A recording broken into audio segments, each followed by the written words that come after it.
And then an open field they crossed. This is 13th stanza. The marks were still the same. They tracked them on, nor even lost. And to the bridge they came. और फिर वो कहाँ पहुँच गए? Bridge तक. The parents track कर रहे हैं, उसको फॉलो करते जा रहे हैं फुटप्रिंट्स को. At they track her prints all the way across the field and to a bridge. तो अब हम लोग क्या कर सकते हैं, बिल्कुल अच्छे से इमेजिन कर पा रहे हैं किस तरह पेरेंट्स फील कर रहे हैं as they follow their daughter footprints. And हम लोगों के अंदर भी एक होप आ रही है कि काश वो बच्ची मिल जाए. फिर in the next stanza, let's see, in the 14th stanza and last, they followed from the snowy bank the footmarks one by one into the middle of the plank, and further there were none.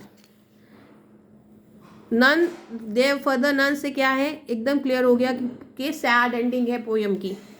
The stanza invokes the feeling of intense loss.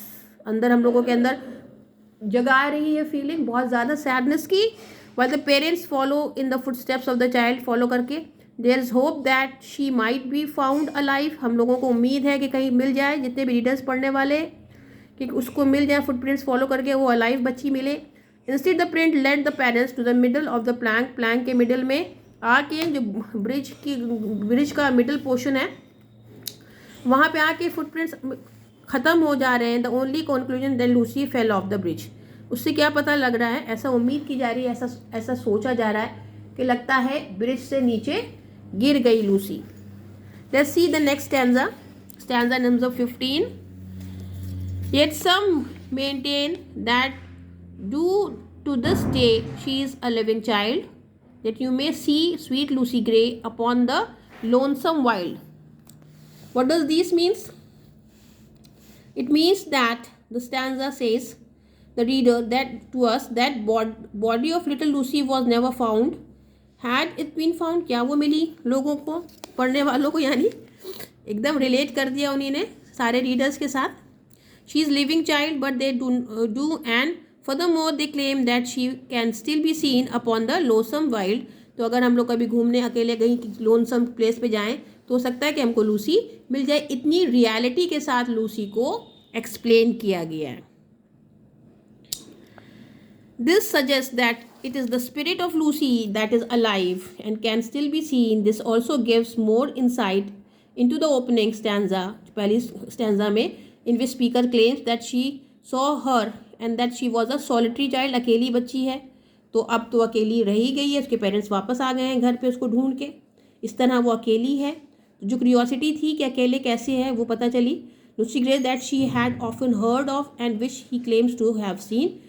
क्या किसी ने उसको देखा. Now we come on to the last stanza, 16th. Over rough and smooth she trips along and never look behind and sings a solitary song that whistles in wind. तो जब हवाएं चलती हैं उनकी म्यूज़िक हमें सुनाई देती है, उनकी रिदम जब सुनाई देती है, ट्यून सुनाई देती है. The speaker repeats again that he has seen Lucy Gray and he describes her as she is now. Says that she trips along and never look behind. She sings a solitary song, गा रही है, घूम रही है, enjoy कर रही है अकेले लोनसम जगह में, लोनसम वाइल्ड में. This gives a peaceful description of Lucy and implies that she perhaps sang and skipped along before the storm took her away.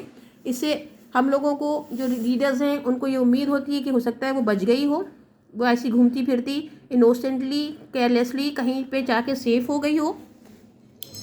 Essentially, it suggests that she died happy, skipping along the snow. This, of course, would be what the parents would have desperately hoped for after realizing that their daughter was not alive. जब उन्होंने ये realise कर लिया parents ने कि वो storm को face नहीं कर पाई, तो मगर उन्होंने सोचा मेरी बच्ची तो इनोसेंट थी, इतनी केयरलेस थी, इतनी प्यारी सी थी, तो वो अभी भी नेचर में इंजॉय कर रही है, उसकी स्पिरिट अभी भी जिंदा है, वो किसी को भी कहीं भी दिखाई देगी.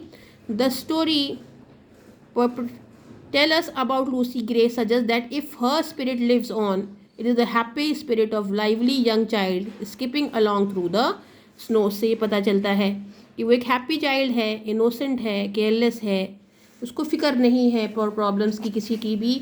तो वो जब भी किसी को उसकी दिखेगी, वो जिस भी स्पिरिट में वो खोई लॉस हो गई, वो स्पिरिट भी बहुत अच्छी है, वो बहुत अच्छी चाइल्ड है और वो अपने नेचर में उसकी स्पिरिट नेचर को इंजॉय कर रही है। Thank you.